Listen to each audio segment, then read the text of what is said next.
Guys आज मैं आपको स्टेप बाय स्टेप बताऊंगी कि मैंने अपने लैब्राडोर को इंडिया से इंटरनेशनल फ़्लाइट में कैसे ट्रैवल करवाया। मैंने दिल्ली से कतर एयरवेज़ के थ्रू अपने पेट को लेकर आई थी और इस प्रोसेस में कौन कौन से डॉक्यूमेंट, सर्टिफिकेट्स, अप्रूवल्स और प्री फॉर्मेलिटीज़ चाहिए होती हैं, सब कुछ सिंपल लैंग्वेज में एक्सप्लेन करूँगी। अगर आप भी डॉग या कैट को अब्रॉड ले जाना चाहते हो, स्पेशली कनाडा, यूएसए या यूरोप साइड, तो ये वीडियो आपके बहुत काम आए। तो फ्रेंड्स, अगर आपको ये मेरी वीडियो पसंद आए तो प्लीज़ इसे लाइक, सब्सक्राइब और शेयर करना ना भूलें, तो ताकि आपके किसी फ्रेंड को अगर कोई मदद चाहिए हो तो इससे वो उसको पूरी हेल्प मिल। तो सबसे पहले पेट की ट्रैवल कैटेगरीज कौन कौन सी होती हैं। एक तो कैबिन पेट में, इसमें कैबिन पेट में जाता है, checked baggage and excess baggage में जाता है और कार्गो में जाता है। तो कैबिन पेट, इसमें छोटे पेट्स ओनर के साथ कैबिन में जा सकते हैं।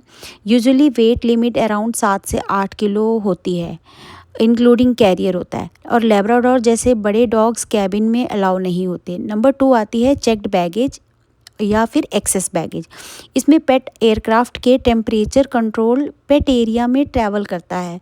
ओनर सेम फ्लाइट में ही होते हैं। बहुत मीडियम या लार्ज डॉग्स को इसी कैटेगरी में ले जाते हैं। जैसे मेरा डॉग, मैं ऊपर बैठी थी और मेरा डॉग नीचे चेक्ड बैगेज में था। नंबर तीसरा जो होता है कार्गो, इसमें पेट सेपरेटली कार्गो शिपमेंट की तरह ट्रैवल करता है। जब एयरलाइन बैगेज ऑप्शन अलाउ नहीं करती या पेट बहुत बड़ा होता है या टैब कार्गो यूज़ होता है। क्योंकि जैसे अगर मेरा पेट जो है अगर बहुत बल्की होता तो उसको जो है एक्स्ट्रा एक्सेस बैगेज में अलाउ नहीं होता, तो वो कार्गो में ही जाता।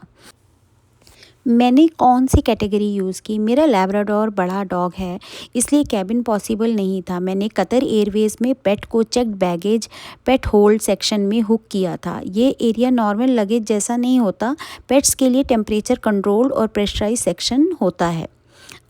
अब बात आती है सबसे इम्पॉर्टेंट, पेट ट्रैवल के डॉक्यूमेंट्स। अब बात करते हैं डॉक्यूमेंट्स की। यह सब रेडी होना बहुत ज़रूरी है।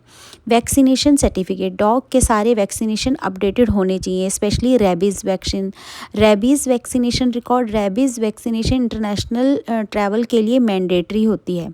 फिर होता है माइक्रोचिप, पेट के बॉडी में ISO स्टैंडर्ड माइक्रोचिप होना चाहिए। बहुत कंट्रीज़ बिना माइक्रोचिप एंट्री अलाउ नहीं करती। उसके बाद आता है health certificate, fit to fly certificate. Government approved vet या ऑथोराइज्ड वेट से हेल्थ सर्टिफिकेट लेना पड़ता है, जिसमें मेंशन होता है कि पेट हेल्दी है और ट्रैवल के लिए फ़िट है। No objection certificate, NOC। कुछ सिचुएशन में एक्सपोर्ट परमिशन या NOC रिक्वायर्ड होता है। इम्पॉर्टेंट परमिट, डेस्टिनेशन कंट्री के रूल्स के अकॉर्डिंग इम्पोर्ट परमिट लग सकता है। Passport copy and ticket, owner का पासपोर्ट, वीज़ा और कंफर्म्ड फ़्लाइट टिकट भी रिक्वायर्ड होती है। पेट फ़ोटोज़, कभी कभी डॉक्यूमेंटेशन के लिए पेट की फ़ोटोज़ भी मांगी जाती हैं। अब आते हैं क्राफ्ट रिक्वायरमेंट्स, बहुत इंपॉर्टेंट है ये। एयरलाइन अप्रूव्ड आइटा क्रेट होना चाहिए। डॉग इसमें कंफर्टेबली खड़ा हो सके, टर्न कर सके और बैठ सके। क्रेट में जनरली ये चीज़ें होती हैं। Water bowl, food bowl, absorbent mat, proper ventilation, lock system, pet name sticker. अब बात करते हैं फ़्लाइट बुकिंग प्रोसेस की। पेट का बुकिंग नॉर्मल टिकट की तरह ऑटोमेटिकली नहीं होता। सबसे पहले एयरलाइन को पेट डिटेल्स भेजनी पड़ती हैं, जैसे ब्रीड कौन सी है, वेट कितना है, क्रेट साइज़, टोटल डायमेंशंस। उसके बाद एयरलाइन अप्रूवल देती है। अप्रूवल के बिना एयरपोर्ट नहीं जाना। अब बात करते हैं एयरपोर्ट पर क्या होता है। एयरपोर्ट पर डॉक्यूमेंट्स वेरीफाई होते हैं, पेट वेट चेक होता है और क्रेट इंस्पेक्शन होती है। उसके बाद पेट को स्पेशल हैंडलिंग सेक्शन में ले जाया जाता है।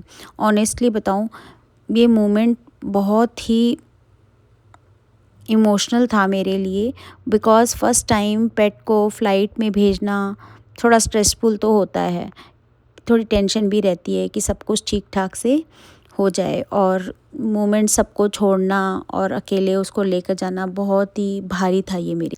सबसे इम्पॉर्टेंट टिप्स आपको देना चाहूँगी, पेट को हमेशा ट्रैवल से पहले पेट को हमेशा हाइड्रेट रखना चाहिए।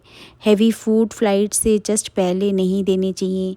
सेडेशन जनरली रिकमेंड नहीं की जाती। डायरेक्ट फ़्लाइट्स बेटर होती हैं, बट अगर आपको मिले तो और समर हीट रिस्ट्रिक्शंस चेक करनी पड़ती हैं। एयरलाइन रूल्स हर कंट्री के अकॉर्डिंग डिफरेंट हो सकते हैं। बस इसके डॉक्यूमेंट सबमिट होते ही एयरपोर्ट गाइज ने मेरे से इसका हैंडओवर ले लिया और वो अपनी फॉर्मेलिटीज़ में लग गए। इसकी पूरी अब यहाँ पे सब कुछ इसकी स्कैनिंग वगैरह और सारी फॉर्मेलिटीज़ ये पूरी करेंगे। मैं भी देखना चाहती थी कि ये सब कैसे हो रहा है, तो मैं भी पीछे पीछे चली गई। मेरे को लगा कि मैं अपनी फ़्लाइट थोड़ी बाद में ले लूँगी, और सब ये करते हुए मैं सब देख रही थी। और बस देखो ये किस तरह से हमने अपने सारे सर्टिफिकेट्स उसके ऊपर इस तरह से लगाने पड़ते हैं। मैं सारे आपको अपने डिस्क्रिप्शन बॉक्स में सब कुछ मेंशन कर दूँगी कि आपको फ़ूड कैसे लगाना होता है, सारा कुछ मेंशन करके दूँगी, जिससे आप लोगों को कोई प्रॉब्लम नहीं होगी। और एजेंट के थ्रू कभी मत करवाइएगा। एजेंट लोग फालतू के पैसे लेते हैं, सब कुछ अपने आप से खुद से ये सब काम हो जाते हैं। एयरपोर्ट गाइस ये लोग अपना काम फॉर्मेलिटीज़ पूरी कर रहे हैं। बस उसकी स्कैनिंग अब ये हो चुकी है, और अब बस उसको अपने उसके सेक्शन में, कार्गो सेक्शन के लिए लेकर जा रहे हैं। मैं खड़ी देखती रही। मुझे लग रहा था कि जब तक मैं देखती रहूँ, जब तक मेरी आंखों से ओझल नहीं हो जाता, तब तक मैं इसको देखती ही रहूँ। बस ये लोग जा रहे हैं, अब मैं अपनी फ़्लाइट के लिए अब निकल पड़ूँगी।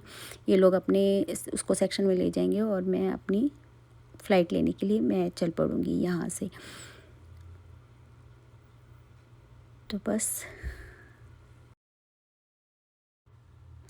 फ़्लाइट में बैठते ही इंतज़ार कर रही थी कि कब मेरा डेस्टिनेशन आएगा और मैं ब्रूटस को मिलूँ।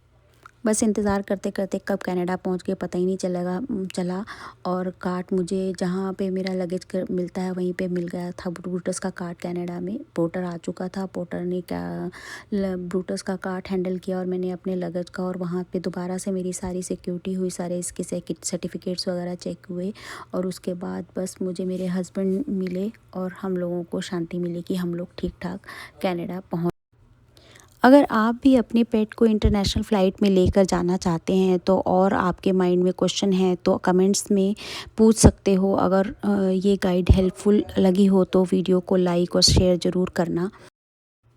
गाइस पेट पेरेंट्स के लिए इंटरनेशनल ट्रैवल थोड़ा कॉम्प्लिकेटेड लगता है, बट प्रॉपर प्लानिंग के साथ स्मूथली हो जाता है। कोई ऐसी दिक्कत नहीं आई थी। जैसे मैं बहुत डरी हुई थी, ऐसे सभी पेरेंट्स इस तरह से सब लोगों को डर लगता है। तो फ्रेंड्स ये थी मेरी दिल्ली से कनाडा तक की जर्नी। आगे की जर्नी हम लोगों ने बाई कार अटेंड की है। तो होपफुली आपको ये वीडियो पसंद आई होगी।